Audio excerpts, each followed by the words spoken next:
यावेळी महाविकास आघाडीने प्रकाश आंबेडकरांना गंभीरतेने घेणं आवश्यक आहे. परंतु प्रकाश आंबेडकर साहेबांनी सुद्धा देशाचा विचार करायला हवा. कारण देशामध्ये सध्या जे चित्र सुरू आहे आणि जनतेमध्ये जे नाराजगी आहे सरकारवर, वर्तमान सरकारवर, ते सुद्धा त्यांनी लक्षात घ्यायला हवं. आणि हे लक्षात घेऊन जे देशातील जे शेतकरी आहेत त्यांच्या समस्या जाणून घेणं आवश्यक आहे. आणि एक गोष्ट, आणि एकीकडे संविधान सुद्धा वाचवणे गरजेचं आहे. आणि मी तुम्हाला सांगतो, संविधान वाचविणे सुद्धा गरजेचं आहे. तर कुठेतरी प्रकाश आंबेडकर साहेबांनी कुठेतरी एक पाऊल मागे यायला हवं. आणि संपूर्ण महाराष्ट्रातील जनतेचं लक्ष, आंबेडकरी जनता असो, बहुजन समाज असो, संपूर्ण लक्ष प्रकाश आंबेडकर साहेबांकडे आहे. आणि प्रकाश आंबेडकर साहेबांनी या महाविकास आघाडीमध्ये सामील व्हायला हवं. त्यांना जरी 3 सीटा मिळाल्या, परंतु सत्तेत असल्यावरच जनतेचं काम होऊ शकतो. म्हणून प्रकाश आंबेडकर साहेबांनी सामील व्हायलाच हवं. ते आजही नाकारून राहिले. आम्ही आजही महाविकास आघाडीमध्ये सामील होण्यास तयार आहे असं त्यांच्याकडून बोलल्या जाते. पण त्यांना तिथे सन्मानपूर्वक जर बोलावलं गेलं नसेल तर मग आंबेडकर कसं ते स्वीकारतील? नाही, सन्मानपूर्वक आतापर्यंत त्यांना मग थेट बोलावून त्यांच्यासोबत बातचीत करून त्यांच्याशी चर्चा सुरू आहे ना. दिल्लीला मजबूत सीटा आहे त्यांच्या, आधी 5-6 सीटा मजबूत आहे असे ते बोलल्या जाते. पण त्या सीटावर त्यांनी मग त्यांचं समाधान करायला पाहिजे ना. महाविकास आघाडीने सुद्धा महाविकास आघाडीने समाधान करायला गोष्टी केल्या जात नाही. त्यामुळे प्रकाश आंबेडकर आपल्या याच्यावर आहेत आणि त्यांच्याकडे आज महाराष्ट्रामध्ये मोठ्या प्रमाणात मतदार आहेत त्यांच्या बाजूने. बरोबर आहे तुमची गोष्ट, मतदार आहेत त्यांच्याकडे, प्रकाश आंबेडकर साहेबांकडे मतदार आहेत. परंतु सध्याच्या परिस्थितीला बघून कुठेतरी ताणायला नको असं माझं वैयक्तिक मत आहे. जर प्रकाश आंबेडकर जर सामील झाले नाही तर अशा वेळेस फटका कोणाला बसेल? बघा, तुम्हाला चित्र माहित आहे. लोक आता मतदाता हे जागृत आहे. फटका कुणाला बसणार नाही. कारण महाराष्ट्रामध्ये मागच्या वेळेस लोकांनी चित्र बघितलेलं आहे, ते लोकसभेचे असो किंवा विधानसभेचे असो. आपण जर यांना मतदान केलं तर आपलं मत हे व्यर्थ जातो. असं काय वाटतं की आंबेडकरी मतदान जे आहे काँग्रेसकडे वळणार म्हणजे काँग्रेस म्हणजे महाविकास आघाडीकडे वळणार. बहुजन मतदान जे आहे, आंबेडकरी मतदान जे आहे ते महाविकास आघाडीकडे. एकीकडे आंबेडकर दावा करतात की आम्ही 5 लोकसभा मतदारसंघावर जिंकून येईल. हा दावा त्यांचा खोटा आहे. बघा, तुम्हालाही माहित आहे कुणाला फायदा होणार, म्हणून यावर बोलणं मला उचित वाटणार नाही. परंतु मी एकच सांगेल प्रकाश आंबेडकर साहेबांना, आमचा जर व्हिडिओ प्रकाश आंबेडकर साहेबांपर्यंत पोहोचत असेल तर आमची कडकडीची तुम्हाला विनंती आहे की महाविकास आघाडीमध्ये तुम्ही सहभागी होऊन जा. आणि म्हणजे उमेदवारांच्या जे सीटांचं जे वाटाघाटी जे सुरू आहे त्यामध्ये कुठेतरी कमी जरी सीटा मिळाल्या, परंतु लोकसभेमध्ये निवडून येणे हे गरजेचं असते. आणि संसदेमध्ये जाऊन समाजाची बाजू मांडणं हे गरजेचं असते. त्याप्रमाणे तुम्ही प्रकाश आंबेडकरांना विनंती करत आहे, त्याप्रमाणे महाविकास आघाडीच्या नेत्यांना सुद्धा सांगा ना की नाही, माझी महाविकास आघाडीच्या नेत्यांना सुद्धा एक विनंती आहे. त्यांना बसला आहे. बघा, त्यांनी 5-6 सीटांची मागणी केलेली आहे ना. हो, प्रकाश आंबेडकर साहेबांनी जरी 6 सीटांची मागणी केलेली आहे, परंतु कुठेतरी 4 किंवा 5 सीटां महाविकास आघाडीने प्रकाश आंबेडकर साहेबांसाठी सोडायला हवी. वंचित बहुजन आघाडी सोडायला हवी. आणि 4 जरी सीटा दिल्या तर प्रकाश आंबेडकर साहेबांनी समजून घ्यायला हवं आणि 4 सीटांवर आपले उमेदवार विजयी करावे. नमस्कार महाराष्ट्र, आपण बघत आहात WS न्यूज आणि IBM TV 9. मी विजय खवसे. सध्या विदर्भामध्ये पहिल्या टप्प्यामध्ये 5 लोकसभा मतदारसंघाची निवडणूक जाहीर झालेली आहे आणि निवडणूक जी आहे 19 एप्रिलला होणार आहे आणि आता 27 मार्च पर्यंत नामनिर्देशन पत्र सादर करायचे आहे.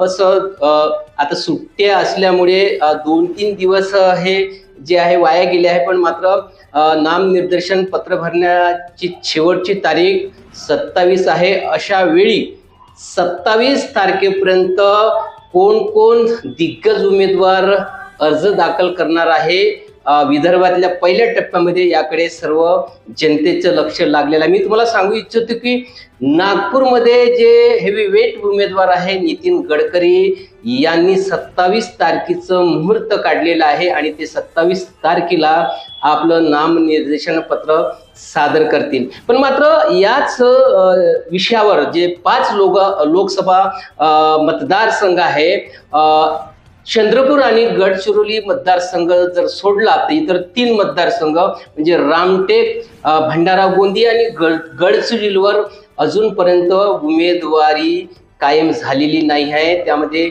गुंतागुंतच आहे. महाविकास आघाडीकडून सुद्धा उमेदवारांची घोषणा झाली नाही, तर त्यामुळेच महायुतीकडून सुद्धा झाली नाही. याच विषयावर आपण नेमकं चर्चा करतो. माझ्यासोबत IBM TV 9चे जे संपादक आहे, मुख्य संपादक भीमरावजी लोणारे आहे आणि सुरुवात मी रामटेक मतदारसंघामधून करतो आहे की रामटेक लोणारेजी, तुमचं स्वागत आहे या चर्चेमध्ये. रामटेक मतदारसंघामध्ये जे आहे अजूनपर्यंत जो आहे पक्षाचा तिढा सुटलेला नाही आहे, उमेदवार जाहीर झालेले नाही आहे. 27 तारखेला शेवटची तारीख आहे नामनिर्देशन पत्र दाखल करण्याची. अशा वेळेस मतदार सुद्धा संभ्रमात आहे. कालच जे आहे एक मी सांगू इच्छितो की शिवसेना शिंदे गटाचे जे एक कार्यकर्ते आहेत त्यांनी राजीनामाच ठोकलेला आहे, कारण कृपाल तुमाने यांना तिकीट भेटत नसल्याचं दिसत असल्यामुळं. काय सांगाल यावर, तुमचं काय विश्लेषण राहील? रामटेक लोकसभा मतदारसंघ इथे म्हणजे ते महाविकास आघाडी असो किंवा महायुती असो, अजून त्यांनी इथे उमेदवार घोषित केलेला आहे. याचं नेमकं कारण असं की तिथे सर्व दिग्गज आहे. बिलकुल. शिवसेनेमध्ये 2 गट पडलेले आहेत. बिलकुल. शिंदे गट आणि ठाकरे गट. आता शिंदे गटांमध्ये जर तिथे कृपाल तुमाने यांचं नाव चर्चित आहे, 2 वेळा खासदार राहिले, 2दा ते खासदार राहिले. बिलकुल. आणि ते दावेदार आहेतच.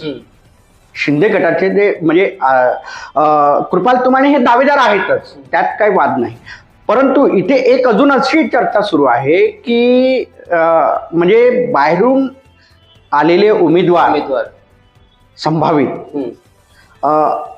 त्यांना सुद्धा इथे म्हणजे तिकीट देण्याचं सुरू आहे शिंदे गटातर्फे. आणि त्यामुळे काय झालं तिथे म्हणजे जे शिंदे गटाचे जे पदाधिकारी आहेत त्यांच्यामध्ये गोंधळ उडलेला आहे आणि तो गोंधळ उडाल्यामुळे कृपाल तुभाणे यांचे जे समर्थक आहेत ते नाराज आहेत. नाही, एकीकडे भारतीय जनता पार्टी सुद्धा तिथे जे आहे कमळावरच तिथे उमेदवारांनी निवडणूक लढावी अशी त्यांची इच्छा आहे, कारण रामटेक जे आहे हे एक मोठं एक तृतीय. बघा मी तुम्हाला सांगतो अशा वेळी भाजपचं कमल तिथे फुलले. रामटेक लोकसभा हे शिवसेनेचं गड राहिलेलं आहे. भाजप जरी शिवसेनेचा मित्र पक्ष असला शिंदे गटाचा, पण सुरुवातीला शिवसेना ही एकच होती. उद्धव ठाकरे साहेब असताना सुद्धा कृपाल तुमाने हे खासदार झाले, 2दा खासदार झाले. मग अशात आता शिंदे गट हा वेगळा झाला आणि भाजप सोबत गेला आणि ज्या अर्थी भाजप सोबत शिंदे गट गेला तर तिथे दावा शिवसेनेचाच राहील, शिंदे गटाचा. पण तिथले जे उमेदवार जे आहे कृपाल तुमाने त्यांच्याविषयी नाराजी असल्यामुळे तिथे नवीन उमेदवार टाकण्याचा विचार त्यांचा सुरू आहे. बघा कसं आहे, कृपाल तुमाने हे म्हणजे 2दा खासदार निवडून आले. म्हणजे तिथचे जे म्हणजे रामटेक लोकसभाचे जे मतदार आहेत त्यांची एक इच्छा आहे की आता 3ऱ्यांदा म्हणजे कृपाल तुभाणे यांना उमेदवारी द्यावी. कारण जे उर्वरित विकास कामं जे आहेत, नवीन जर खासदार दिला तिथे, तर जे उर्वरित विकास कामे जी आहेत तिथे ते पूर्ण होणार नाही. कारण नवीन खासदार जर त्या भागात जर आला तर काय होणार, तिथे त्याला म्हणजे तो मतदारसंघ समजून घेण्यामध्ये, निधी आणण्यामध्ये म्हणजे वेळच लागेल. परंतु या कृपाल तुबाने यांना जर उमेदवारी दिली तर ते जोमाने काम करतील. आणि विशेष सांगायचं म्हणजे अयोध्या, जसं तिथे रामाचं मंदिर बांधण्यात आलं अयोध्येला, तसं रामटेक येथे रामटेकचं मंदिर अजूनही उपेक्षित आहे. आणि मी तुम्हाला सांगेल, विशेष करून विदर्भाचे ते अयोध्या आहे. बिलकुल, नक्कीच. महाराष्ट्राच्या म्हणण्यात काय हे कारण महाराष्ट्राचं ते अयोध्या आहे. तिथे विकास कामे व्हायला पाहिजे, अजून ते विकास झालेला नाही. आणि ते कृपाल तुमाने यांना माहिती आहे. म्हणून कसं आहे, ती सीट कृपाल तुमाने यांना एकंदरीतच बिलकुल तुम्ही सांगता ते निश्चित बरोबरच आहे. पण अशा वेळीच म्हणजे राजकीय पक्ष सुद्धा नवीन तिथे उमेदवार टाकण्याचा डाव तिथे करत असताना जर समजा नवीन उमेदवार जर दिला तर काय म्हणजे नवीन उमेदवाराला तिथे फायदा होईल का नुकसान होईल? नाही, बघा, ते रामटेक लोकसभाचे जे मतदार आहेत ते जागृत मतदार आहेत. बिलकुल. आणि जर तिथे जर नवीन उमेदवार दिला तर जे म्हणजे शिंदे गटाला किंवा भाजपला फटका बसू शकतो. कारण महाविकास आघाडीतर्फे महाविकास आघाडीतर्फे किशोर गजबे झालं, नितीन राऊत झालं, पुन्हा रश्मी बर्वे झालं. आणि मी तुम्हाला अजून सांगेल, सुरेश साखरे हे म्हणजे शिवसेने उद्धव ठाकरे गटाचे एक फॉर्म उद्धव ठाकरे गटाचे जे सुरेश साखरे आहेत त्यांचं सुद्धा नाव चर्चित आहे. परंतु हे चारही जे महाविकास आघाडीचे जर उमेदवार आहेत ते बाहेरचे आहेत. पण महाविकास आघाडीने जर समजा काँग्रेसला जर जागा सुटली तर उद्धव ठाकरेंना कशी काय सीट मिळणार नाही? मग ते जागा काँग्रेससाठी सुटेल. तिथे दावा काँग्रेस करत आहे ना. कारण दावा यासाठी करत आहे आणि पहिल्या क्रमांकावर तर नितीन राऊतांचं नाव चालू आहे. पहिल्या क्रमांकावर म्हणजे आजची बातमी सांगत आहे. काही म्हणजे रश्मी बर्वे तर आहेतच, किशोर गजबे आहे, पण पहिल्या क्रमांकावर नितीन राऊतांचं आता सध्या चर्चेत नाव आहे. परंतु तिथे कसं होईल, तिथे म्हणजे महायुतीने शिंदे गटाला, मी अजून तोच म्हणत आहे, शिंदे गटाचे जे कृपाल तुमाने त्यांना उमेदवारी दिली तर निश्चित तिथून महायुतीला त्याचा फायदा होऊ शकतो. आणि जर बाहेरचा जर उमेदवार दिला तर 100% मी तुम्हाला सांगतो महाविकास आघाडीला त्याचा फायदा होऊ शकतो. निश्चितच तुम्ही म्हणता की जर समजा कृपाल तुमानेला जर तिकीट दिली तर ते टक्कर देऊ शकतं. पण असं तुम्ही म्हणजे कुठल्या बेसवर, एकंदरीत आधी जे होते जे निवडणुका जे लढले ते एकंदरीत एक शिवसेना होती, त्या शिवसेनेमध्ये ते निवडून आले. पण आता जे आहे तिथे शिवसेनेचे 2 गट पडलेले आहे, म्हणजे शिवसेनेच्याच मतामध्ये विभाजन झालेलं आहे. अशा वेळी म्हणजे तिथून कशी काय बाजी मारणार? कारण एक गट शिवसेनेचा जो आहे हा महाविकासच्या आघाडीच्या बाजूने राहील. तर मग महाविकास आघाडीच्या मतामध्ये जर भरच होणार आहे ना, तर तिथे तर यावर्षी दावा तर महाविकास आघाडीचा विजयाचा. बघा, तुम्ही बरोबर बोललेत ते. परंतु महाविकास आघाडी असो म्हणजे काँग्रेस, राष्ट्रवादी, शरद पवार गट, बरोबर आहे, उद्धव ठाकरे यांचा शिवसेनेचा गट, इथे 3 आहे. तिथे तसंच आहे. शिंदे आहे, शिंदेचा गट आहे एक वेगळा, शिवसेनेचा एक भाजप आहे आणि अजित दादा आहे, बरोबर आहे. 2019 दोघांचं म्हणजे दोघांमध्ये जे मतदार आहेत दोघांमध्ये वाटल्या गेलेले आहेत. रामटेक लोकसभा संदर्भात बोलतो, दोघांमध्ये मतदार हे वाटल्या गेलेले आहेत. परंतु तिथे खरी लढत म्हणजे काँग्रेस आणि शिवसेनेमध्ये आहे ना. नाही, काँग्रेस शिवसेनेमध्ये आहे, पण आता महायुती आहे ना, बरोबर आहे, महाविकास आघाडी आहे ना.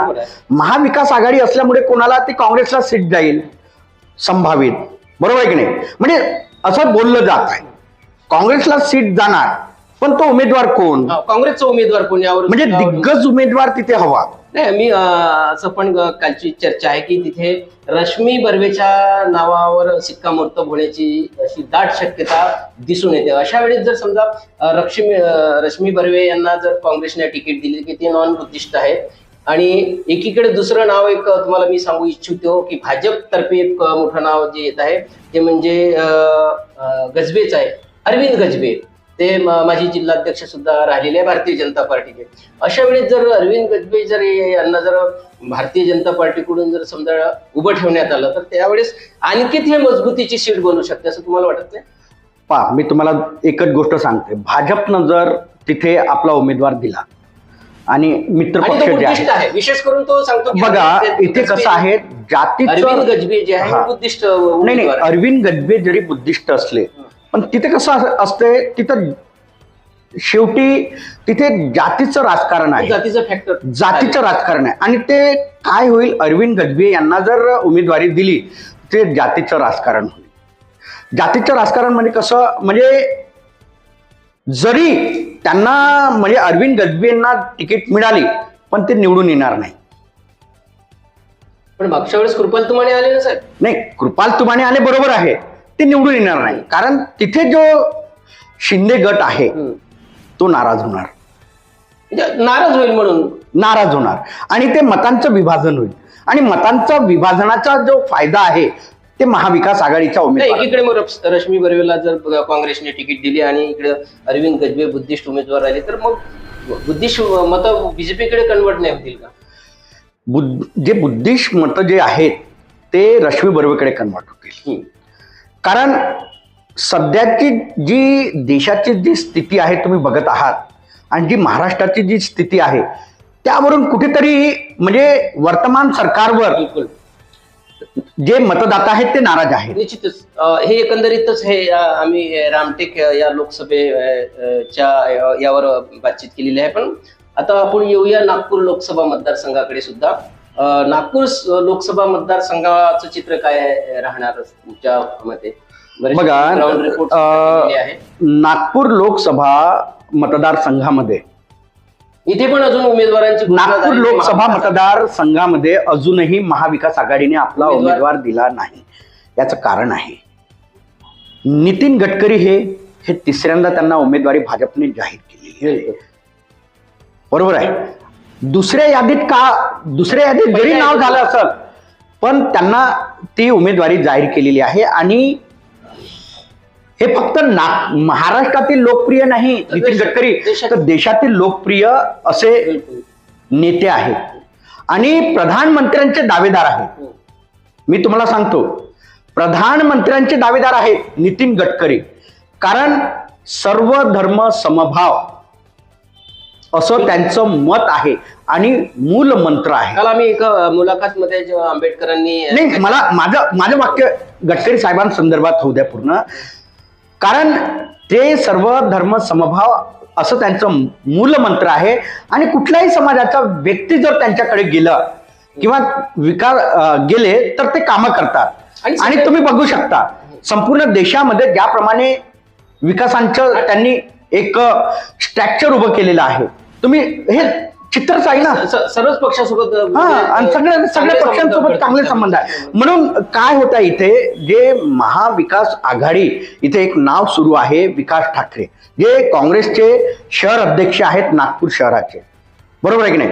परंतु असं म्हणजे इथे त्यांना टक्कर देणारे कोणीच नाही. नितीन गडकरी यांना टक्कर देणारे कोणी नाही. ते विजय उमेदवार आहेत. मी तुम्हाला सांगतो, बघा, मी भाजपच्या उमेदवार म्हणजे मी भाजपशी जुळलेला नाही, परंतु मी सांगत आहे त्यांच्या नितीन गडकरी हे विजयी उमेदवार आहेत. आम्ही नागपूर शहरामध्ये इथूनच, बरेचशा, कारण त्यांचे आज हेवीवेट नेते आहेत. WH न्यूजच्या माध्यमातून बऱ्याचशा लोकांसोबत चर्चा सुद्धा केली, तर बऱ्याचशा लोकांनी हे सांगितले की आम्ही भाजपला नाही, आम्ही गडकरी साहेबांना मतदान करतो. आपण घेतलं ना, आपण लोकांचं ओपिनियन घेतलं ना नागपूर शहरात, काय म्हणाले सर्वसामान्य जनतेचं काय, आम्ही भाजपला मतदान करणार नाही पण नितीन गडकरींना मतदान करणार. प्रश्न याच्या संदर्भात जोडून करतो की अशा वेळेस जर समजा नागपूर लोकसभा मतदारसंघामध्ये जर जातीचं जर फॅक्टर जर चालला, समजा एक जातीचं चाललं का कुणबी, ओबीसी, दलित मुस्लिम जर यांनी ठरवलं की यावेळेस भाजपच्या विरोधात मतदान करायचं, तर मग काय होईल गडकरी साहेबांचं? जर समजा मग काँग्रेसच्या बाजूला सगळा जो हा समुदाय जर चालला गेला तर? बघा, मी नागपूर लोकसभा संदर्भातच बोलतो. नागपूरच लोक कितीही गडकरी साहेबांच्या विरोधात गेलं तरी ते हेवीवेट नेते आहेत. त्यांना इथून कुठलाही उमेदवार द्या तुम्ही, ते जातीचं राजकारण इथे चालणार नाही, विकासाचं राजकारण चालणार. इथे जातीचं राजकारण नाही, विकासाचं. यावेळेच्या निवडणुकीमध्ये काय वाटतं, म्हणजे गडकरी साहेबांचा लीड जो आहे म्हणजे मागच्या वर्षीपेक्षा कमी राहील का जास्त राहील? बघा, लीड हो, मी सांगतोय यावेळेस म्हणजे बहुमत जे आहे, म्हणजे जे मतदातांचा जो कौल आहे, जो आपण ग्राउंड रिपोर्ट घेतलेला आहे, त्यावरून तो कुठल्याही समाजाचा असो, त्यांनी आपल्याला सांगितलं की आम्ही विकासाला मतदान करणार. म्हणून यावेळेस म्हणजे गडकरी साहेबांना सर्वाधिक मतदान मिळेल. म्हणजे लोकांचा कौल आहे, म्हणजे नागपूरकरांचा कौल आहे तो. बरोबर आहे. आणि गडकरी साहेब हे म्हणजे सर्वाधिक मतांनी निवडून येईल असं मला वाटतं. वैयक्तिक आहे माझं मत. नागपूर लोकसभा मतदारसंघामध्ये विकास जरी उमेदवार असले, मात्र नागरिक मात्र विकासाला मतदान करतील असंच आमच्या रिपोर्ट आपण ग्राउंड रिपोर्ट घेतला त्यावरून झालं. हे झालंय नागपूरचं आपण सांगितलं आहे. आपण थोडं आता चंद्रपूरकडे जाऊया, कारण चंद्रपूरमध्ये सुद्धा उमेदवारी भाजपनं जाहीर केलेली आहे. एक ते सुद्धा हेवीवेट मंत्री राहिलेले आहे, सुधीर भाऊ मुनगंटीवार यांची सुद्धा उमेदवारी तिथे दिलेली आहे. पण दुसरीकडे जे म्हणजे माजी केंद्रीय मंत्री हंसराज अहिर त्यांची थोडीशी नाराजी आहे. पण अजूनपर्यंत महाविकास आघाडीने म्हणजे काँग्रेसने तिथे उमेदवार जाहीर केलेला नाही. अशा वेळी महाविकास आघाडी जी आहे उमेदवार जाहीर का करत नाही, म्हणजे तिथे काय चित्र राहणार? बघा, चंद्रपूर लोकसभा मतदारसंघाचं चित्र काय राहणार? तिथे टक्कर राहणार. बाळा धानोरकर होते तिथे, बाळूभाऊ धानोरकर बरोबर. त्यावेळेस आणि त्यावेळेस एकमेव खासदार काँग्रेसचे निवडून आलेले होते, बरोबर आहे. म्हणजे काँग्रेसची लाजच राखलेली होती, बरोबर आहे की नाही? म्हणून पण आता चित्र वेगळं आहे. तिथे जरी सुधीर मुनगंटीवार यांना उमेदवारी भाजपने दिली, पण टक्कर ही काँग्रेसची झाली. कारण तिथे कसं आहे, तिथे काँग्रेस हा म्हणजे धानोरकर यांच्या परिवारातीलच व्यक्तीला जर उमेदवारी दिली, मुनगंटीवार विरुद्ध वडेट्टीवार असा जर सामना, बघा, मुनगंटीवार विरुद्ध वडेट्टीवार असा जर सामना रंगला, पण तेवढा त्यामध्ये रंगत येणार नाही. कारण कसा त्यांचा मृत्यू झाला, बाळा धानोरकर साहेबांचा दुर्दैवी मृत्यू झाला त्यांचा. आणि लोकांची एक भावना आहे, तिच्या मतदारांची भावना आहे की त्यांच्या कुटुंबियांनाच म्हणजे खासदारकी मिळायला हवं म्हणून, बरोबर आहे. आणि ते जर बाळा धानोरकर यांच्याकडे जर त्यांच्याकडे जर त्यांना काँग्रेसने उमेदवारी दिली, तर ती जी लढत आहे ती थोडी सॉफ्ट होऊ शकते. परंतु जर वडेट्टीवार यांना जर उमेदवारी दिली, तर वडेट्टीवार विरुद्ध मुनगंटीवार ही लढत थोडी म्हणजे काटेकी टक्कर नाही म्हणत का, तशी टक्कर होणार. जर समजा धानोरकरांना जर दिली तर मग महाविकास आघाडीला एकदम इझी जाईल असं. वन साइड म्हणजे वन साइड नाही, पण म्हणजे ते निवडून येणार. तर नक्कीच ही एक आम्ही चंद्रपूर विषयी आम्ही बातचीत केलेली आहे. आता त्यानंतर आम्ही गडचिरोलीकडे जाऊया, कारण गडचिरोलीचं अजून चित्र स्पष्ट नाही झालेलं आहे. कारण तिथं जे आहे मंत्री धर्माराव बाबा आत्राम हे सुद्धा तिथे दावा करत आहे, आणि भाजपचं पण तिथे अजून चित्र स्पष्ट नाही झालं. गडचिरोली मतदारसंघात काय म्हणजे विशेष यावेळेस मतदार म्हणजे रोचक होणार की इझिली महाविकास आघाडी वर्सेस भाजप अशी म्हणजे महायुती, महाविकास आघाडी वर्सेस महायुतीचा उमेदवार अशी तिथे लढत राहणार. आणि तिथे काँग्रेसचा उमेदवार राहणार, काँग्रेसचा. आणि काँग्रेसचा उमेदवार हा तिथून निवडून येऊ शकतो, कारण मागच्या वेळेस ते बीजेपीचे नाही नाही सांगतो याचं कारण कसं आहे. स्वप्नील देसाई. कारण तिथे आता जो कॉल जो सर्वे सांगत आहे गडचिरोलीच्या सर्वेनुसार तिथे जो कॉल जो बदललेला आहे तो काँग्रेस म्हणजे महाविकास आघाडीकडे गेलेला आहे आणि तिथे भाजपला फटका बसू शकतो. गडचिरोलीमध्ये संभावित तिथे कोणीही उमेदवार जरी हेवी वेट उमेदवार जरी दिला पण तिथे भाजपला फटका बसू शकतो. कारण त्या मतदारसंघातले गडचिरोली मतदारसंघातले जे म्हणजे मतदाता आहेत ते आता म्हणजे बदल हवा त्यांना. मागच्या वेळेस भाजपने तिथे आपला उमेदवार विजयी केला होता. हो भाजपने केलेला होता ना. पण मी यावेळेसची म्हणजे 2024च्या निवडणुकी संदर्भात बोलत आहे लोकसभेच्या. तिथे बदल होऊ शकतो म्हणजे भाजपला तिथे फटका बसू शकतो गडचिरोलीला आणि तिथून महाविकास आघाडीचा उमेदवार कोणी असो तो निवडून येऊ शकतो. निश्चितच हे गडचिरोलीचं सांगितलं की तिथं भाजपला फटका बसून महाविकास आघाडीचे जे उमेदवार विजय होण्याची तिथे शक्यता दिसत आहे. आता त्यानंतर आपण एक विदर्भातला जो शेवटचा जो मतदारसंघ आहे आणि पहिल्या टप्प्यातलं 19 तारखेला त्या ठिकाणी सुद्धा मतदान होणार आहे. गोंदिया भंडारा मतदारसंघ, कारण अत्यंत हा सुद्धा महत्वाचा मतदारसंघ मानला जातो आणि तिथे प्रफुल्ल पटेल सारखे मोठे दिग्गज नेते आहे आणि प्रफुल्ल पटेल जे आहे ते सध्या अजित गटाकडे आहे राष्ट्रवादीच्या आणि त्या ठिकाणून सुद्धा अजूनपर्यंत उमेदवार निश्चित झालेला नाही आहे. म्हणजे नेमकी जागा नाही कोणाला महायुतीतर्फे नाना पटोलेंचं जिचं नाव येत आहे ना महाविकास आघाडीतर्फे नाना पटोलेंचं महाविकास आघाडीतर्फे नाना पटोलेंचं नाव येत आहे आणि महायुतीतर्फे फायनल झालं नाही. महायुतीतर्फे काय जे खासदार राज्यसभेचे खासदार होते प्रफुल्ल पटेल यांचं नाव येत आहे समोर. तर ह्या नाना पटोले जर तिथे राहिले ते जागा पण भाजपचीच जागा होती तर अशा वेळेस मग अजितदादांच्या राष्ट्रवादीला कसे सोडणार आहे? ती जागा भाजपलाच आहे यावर्षी. बघा तिथे प्रफुल्ल पटेल जे आहेत ते एक हेवीवेट नेते आहे पण ती जागा राष्ट्रवादीला सुटणार नाही ना. ते भाजपच्या सोडायला पाहिजे त्यांनी. तर अशा वेळेस आता तिथं नाना भाऊ उमेदवार म्हणजे काय वाटतं नाना भाऊ जर उमेदवार त्या मतदारसंघामध्ये राहिले कारण त्या मतदारसंघातले ते जुनं नेतृत्व करणारे नाना भाऊ आहेत. अशा वेळेस मग तिथं नाना भाऊच्या समोर दुसरा उमेदवार कुठलाही जरी ठेवला तर काय टिकेल का? नाही नाना भाऊ तिथे प्लस आहे. म्हणजे जो कॉल आहे मतदारांचा जो कॉल आहे तो नाना भाऊकडे जास्त आहे. मी तुम्हाला सांगतो कारण घर वापसी आहे. हो घर वापसी कारण बरोबर आहे की नाही? घर वापसी आहे त्यांची. म्हणजे भंडारा गोंदिया घर वापसी. तर तिथचे मतदाता काय म्हणतील की नाही प्रफुल्ल पटेल यांच्यापेक्षा आम्हाला नाना पटोले चालते. आणि प्रदेशचे ते काँग्रेसचे अध्यक्ष सुद्धा आहेत आणि शेतकरी विशेष करून शेतकरी आहेत आणि शेतकऱ्यांचे प्रश्न जाणून घेणारे आहेत आणि भंडारा गोंदियामध्ये सर्वाधिक शेतकरी आहेत. त्यांचे प्रश्न जाणून घेणारा नेता म्हणजे नाना पटोले असं म्हटलं जातं. नाही बिलकुल. पण ज्या ज्या ठिकाणी महाविकास आघाडीची मजबूती असेल त्या ठिकाणी प्रधानमंत्री नरेंद्र मोदी पण सभा घेतील असं वाटत नाही का?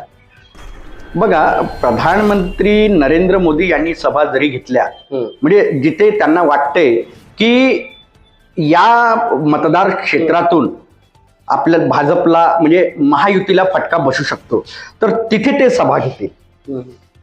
बरोबर आहे. परंतु मतदाता शेवटी जागृत आहे आणि मतदाता जागृत असल्यामुळे तुम्ही समजू शकता काय होणार चित्र काय असणार. मित्रांनो दर्शकांनो हे आम्ही विदर्भातलं जे पहिल्या टप्प्यातली निवडणूक आहे 19 तारखेला होणार आहे आम्ही त्यावर ही चर्चा केलेली आहे. तुम्ही चर्चा ऐकलेलीच आहे आणि आता आम्ही थोडं आणखी म्हणजे महाराष्ट्राच्या राजकारणावर थोडं बोलूया.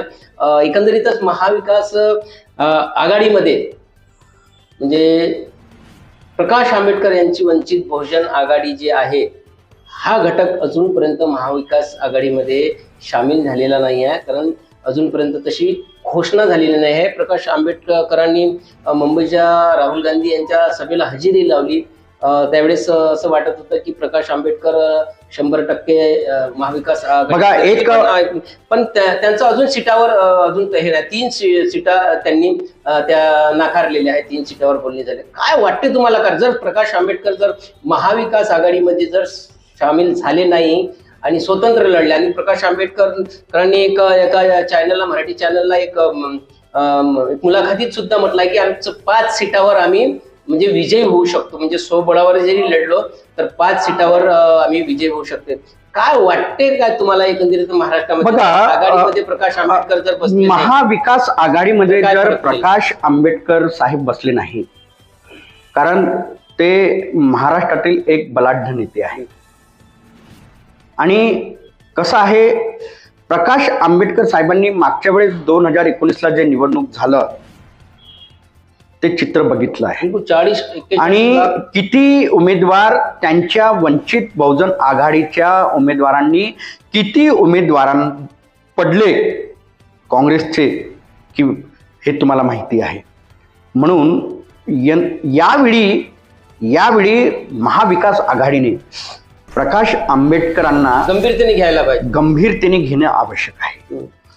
परंतु प्रकाश आंबेडकर साहेबांनी सुद्धा देशाचा विचार करायला हवा. कारण देशामध्ये सध्या जे चित्र सुरू आहे आणि जनतेमध्ये जे नाराजगी आहे सरकारवर, वर्तमान सरकारवर, ते सुद्धा त्यांनी लक्षात घ्यायला हवं. आणि हे लक्षात घेऊन जे देशातील जे शेतकरी आहेत त्यांच्या समस्या जाणून घेणं आवश्यक आहे. आणि एक गोष्ट, आणि एकीकडे संविधान सुद्धा वाचवणे गरजेचं आहे. आणि मी तुम्हाला सांगतो, संविधान वाचविणे सुद्धा गरजेचं आहे. तर कुठेतरी प्रकाश आंबेडकर साहेबांनी कुठेतरी एक पाऊल मागे यायला हवं. आणि संपूर्ण महाराष्ट्रातील जनतेचं लक्ष, आंबेडकरी जनता असो, बहुजन समाज असो, संपूर्ण लक्ष प्रकाश आंबेडकर साहेबांकडे आहे. आणि प्रकाश आंबेडकर साहेबांनी या महाविकास आघाडीमध्ये सामील व्हायला हवं. त्यांना जरी 3 सीटा मिळाल्या, परंतु सत्तेत असल्यावरच जनतेचं काम होऊ शकतो. म्हणून प्रकाश आंबेडकर साहेबांनी सामील व्हायलाच हवं. ते आजही नाकारून राहिले. आम्ही आजही महाविकास आघाडीमध्ये सामील होण्यास तयार आहे असं त्यांच्याकडून बोलल्या जाते. पण त्यांना तिथे सन्मानपूर्वक जर बोलावलं गेलं नसेल तर मग आंबेडकर कसं ते स्वीकारतील? नाही, सन्मानपूर्वक आतापर्यंत त्यांना मग थेट बोलावून त्यांच्यासोबत बातचीत करून त्यांच्याशी चर्चा सुरू आहे ना. दिल्लीला मजबूत सीटा आहे त्यांच्या, आधी 5-6 सीटा मजबूत आहे असे ते बोलल्या जाते. पण त्या सीटावर त्यांनी मग त्यांचं समाधान करायला पाहिजे ना. महाविकास आघाडीने सुद्धा महाविकास आघाडीने समाधान करायला गोष्टी केल्या जात नाही. त्यामुळे प्रकाश आंबेडकर आपल्या याच्यावर आहेत आणि त्यांच्याकडे आज महाराष्ट्रामध्ये मोठ्या प्रमाणात मतदार आहेत त्यांच्या बाजूने. बरोबर आहे तुमची गोष्ट, मतदार आहेत त्यांच्याकडे, प्रकाश आंबेडकर साहेबांकडे मतदार आहेत. परंतु सध्याच्या परिस्थितीला बघून कुठेतरी ताणायला नको असं माझं वैयक्तिक मत आहे. मध्ये जर प्रकाश आंबेडकर जर सामील झाले नाही, तशा वेळेस फटका कोणाला बसेल? बघा, तुम्हाला चित्र माहित आहे, लोक आता मतदाता हे जागृत आहेत. फटका कुणाला बसणार नाही. कारण महाराष्ट्रामध्ये मागच्या वेळेस लोकांनी चित्र बघितलेलं आहे, ते लोकसभेचे असो किंवा विधानसभेचे असो. आपण जर यांना मतदान केलं तर आपलं मत हे व्यर्थ जातो. असं काय वाटतं की आंबेडकरी मतदान जे आहे काँग्रेसकडे वळणार म्हणजे काँग्रेस म्हणजे महाविकास आघाडीकडे वळणार. बहुजन मतदान जे आहे, आंबेडकरी मतदान जे आहे ते महाविकास आघाडीकडे. एकीकडे आंबेडकर दावा करतात की आम्ही 5 लोकसभा मतदारसंघावर जिंकून येईल. हा दावा त्यांचा खोटा आहे. बघा, तुम्हालाही माहित आहे कुणाला फायदा होणार, म्हणून यावर बोलणं मला उचित वाटणार नाही. परंतु मी एकच सांगेल प्रकाश आंबेडकर साहेबांना, आमचा जर व्हिडिओ प्रकाश आंबेडकर साहेबांपर्यंत पोहोचत असेल तर आमची कडकडीची तुम्हाला विनंती आहे की महाविकास आघाडीमध्ये तुम्ही सहभागी होऊन जा आणि म्हणजे उमेदवारांच्या जे सीटांचं जे वाटाघाटी जे सुरू आहेत त्यामध्ये कुठेतरी म्हणजे कमी जरी सीटा मिळाल्या परंतु लोकसभेमध्ये निवडून येणे हे गरजेचं असते आणि संसदेमध्ये जाऊन समाजाची बाजू मांडणं हे गरजेचं असते. त्याप्रमाणे तुम्ही प्रकाश आंबेडकरांना विनंती करत आहे त्याप्रमाणे महाविकास आघाडीच्या नेत्यांना सुद्धा सांगा ना की नाही माझी महाविकास आघाडीच्या नेत्यांना सुद्धा एक विनंती आहे. त्यांना बसलं आहे बघा त्यांनी 5-6 सीटांची मागणी केलेली आहे ना. हो प्रकाश आंबेडकर साहेबांनी जरी 6 सीटांची मागणी केलेली आहे परंतु कुठेतरी 4 किंवा 5 सीटां महाविकास आघाडीने प्रकाश आंबेडकर साहेबांसाठी सोडायला हवी वंचित बहुजन आघाडी सोडायला आणि 4 जरी सीटा दिल्या तर प्रकाश आंबेडकर साहेबांनी समजून घ्यायला हवं आणि 4 सीटांवर आपले उमेदवार विजयी करावे. बरोबर आहे की नाही. कारण शेवटी संसदेमध्ये जर बोलणारे जर कोणी असतील तर प्रकाश आंबेडकर साहेब जर संसदेमध्ये गेले तर ही सर्वाधिक चांगली बाजू मांडू शकतात. आंबेडकर साहेब लोकसभेमध्ये जाणे महत्वाचं आहे. आपल्याला आंबेडकर साहेबांना त्या लोकसभेत पाठवायचं आहे. वंचित बहुजन आघाडीचे उमेदवार तिथे पाठवायचे आहेत. निश्चितच हीच जी भावना जी आहे आंबेडकरी समाजाची सुद्धा आहे की बाळासाहेब आंबेडकर हे लोकसभेमध्ये गेले पाहिजे. कारण लोकसभेमध्ये जेव्हा जातील तेव्हा समाजाचे प्रश्न मांडू शकतील. लोकसभेच्या बाहेर राहून कितीही आंदोलन केले ते समाजाचा प्रश्न सुटणार नाही. म्हणूनच आजच्या आमच्या मुलाखतीमध्ये IPM TV9 चे संपादक भीमरावजी लोणारे यांनी सुद्धा कळकळीची विनंती आंबेडकरांना केलेली आहे. त्याचप्रमाणे जे आहे महाविकास आघाडीला सुद्धा केलेली आहे की महाविकास जी आघाडी आहे ही मजबूत झाली पाहिजे. यासाठी प्रकाश आंबेडकरांना त्या आघाडीमध्ये सामावून घ्या. सीटाची वाटाघाटीसाठी रुसवे फुगवे करू नका. कारण प्रकाश आंबेडकर जे आहे हे लोकसभेमध्ये जाणे अत्यंत गरजेचे आहे. आणि ही जी लोकसभेची जी निवडणूक आहे निश्चितच प्रकाश आंबेडकर जर महाविकास आघाडीमध्ये जर सहभागी झाले तर यामध्ये जे चित्र जे आहे ते सुद्धा महाराष्ट्रामध्ये एक बदलू शकतो आणि उत्साहाचं सुद्धा वातावरण होऊ शकतो. जर प्रकाश आंबेडकरांनी जर समजा आपली भूमिका जर ताटत ठेवली आणि स्वबळावर जे निवडणूक लढले आणि स्वतः दावा करतात की 5 सीटावर आम्ही निवडून येऊ पण मात्र मतदार जे आहे मतदारांच्या ज्या मनात जे आहे ते मतदार शेवटी आपल्या मनातलं करतील. पण एकंदरीत चित्र जे मात्र जे आहे ते चित्र सुद्धा नंतर बदललं दिसेल. प्रचाराचे जे वेगवेगळे जे मार्ग राहतील ते सुद्धा बदलेल. म्हणूनच एकंदरीतच या आमच्या आजच्या या संपादक महोदयांनी हेच सांगितलं आहे की महाविकास आघाडी मजबूत करून निवडणुका लढवा आणि प्रकाश आंबेडकर यांनी जे आहे लोकसभेमध्ये जाणे गरजेचे. मी सर्व महाराष्ट्रातल्या आणि विदर्भातल्या मतदारांना हे सांगणार की 19 एप्रिलला विदर्भाच्या 5 लोकसभा मतदारसंघामध्ये निवडणुका आहे आणि आपण घरात न बसता मतदान करायला निघा. कारण खूप हा महत्वाचा दिवस आहे आपल्यासाठी. प्रत्येकाच्या मताला जे आहे ते किंमत आहे आणि तुमच्या मताने जे आहे देशाचा प्रधानमंत्री हा ठरवला जातो. म्हणून तुम्ही त्या दिवशी 19 एप्रिलला कुठेही न जाता कुठल्याही रिश्तेदारीच्या घरी न जाता आपल्या घरी राहा आणि मतदार केंद्रावर जाऊन आपला मतदानाचा हक्क बजावा. तर बघत राहा WH news IPM TV9. Like करा, सबस्क्राईब करा. आमची चर्चा कशी वाटली कमेंट बॉक्समध्ये कमेंट करा. धन्यवाद. नमस्कार.